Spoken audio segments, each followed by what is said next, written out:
Assalamualaikum warahmatullahi wabarakatuh. Perkenalkan, nama saya Imam Saputra dari kelas manajemen B2C.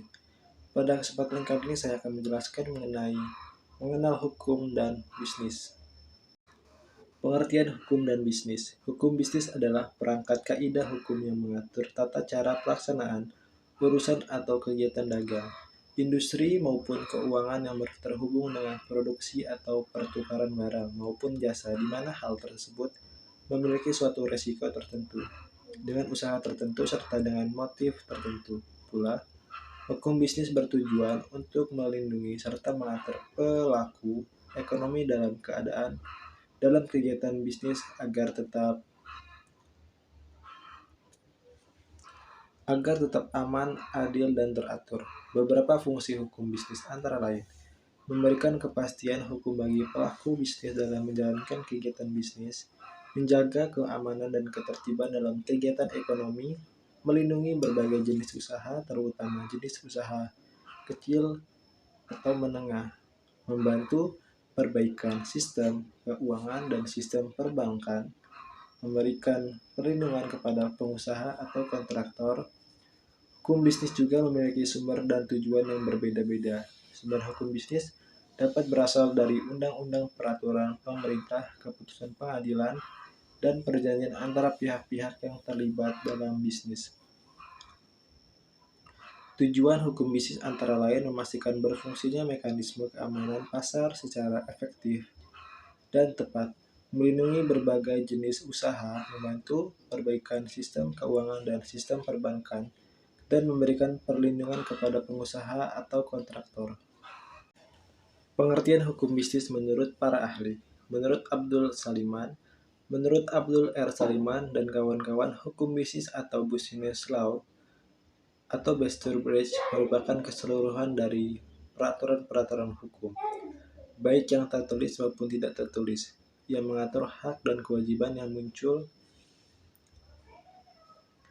dari Dr. Johannes Ibrahim SH, M.Hum. Hukum bisnis merupakan seperangkat peraturan hukum yang diadakan untuk mengatur dan memecahkan masalah terjadi terutama selama aktivitas manusia ke manusia, daerah, perdagangan. Sumber hukum bisnis. Sumber hukum bisnis yang berkaitan dengan dasar terbentuknya hukum bisnis yaitu sebagai berikut. Yaitu yang pertama, ada asas kontrak, adalah apa yang dilakukan oleh para pihak agar masing-masing pihak memenuhi kontrak. Yang kedua, asas kebebasan berkontrak, yang menurutnya para penyelenggara dapat membuat dan memutuskan sendiri isi dari kontrak yang telah disepakati.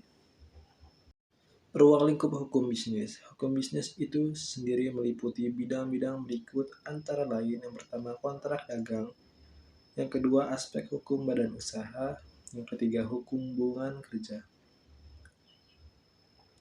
yang keempat, hak kekayaan intelektual industri; yang kelima, larangan monopoli dan persaingan tidak sehat;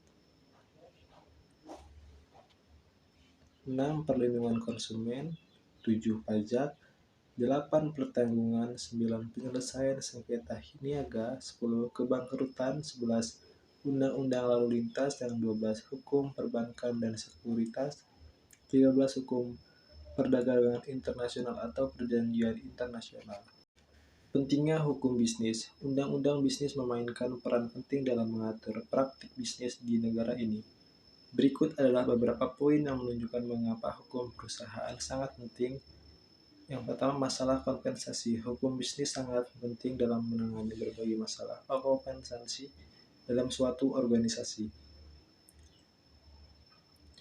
Yang kedua, perlindungan hak pemegang saham. Hukum bisnis memainkan peran penting dalam melindungi hak-hak pemegang saham perusahaan.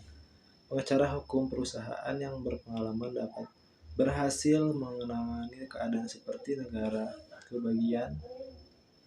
Yang ketiga, pendirian perusahaan. Hukum bisnis adalah dasar dari semua transaksi pemula bisnis, melibatkan banyak proses hukum sewa dan izin. Seorang pengacara hukum bisnis memiliki pengalaman dengan semua peraturan yang relevan dan dapat membantu bisnis membangun operasinya dengan sukses. Tujuan hukum bisnis. Perundang-undangan bisnis dibuat untuk mengatur dan melindungi bisnis terhadap berbagai risiko yang mungkin timbul di kemudian hari. Di bawah ini adalah beberapa tujuan hukum bisnis yang perlu diketahui. Yang pertama, memastikan berfungsinya mekanisme keamanan pasar secara efektif dan tepat. Yang kedua, melindungi berbagai jenis usaha, terutama jenis usaha kecil dan menengah. Yang ketiga, membantu perbaikan sistem keuangan dan sistem perbankan. Yang keempat, memberikan perlindungan kepada pengusaha atau kontraktor.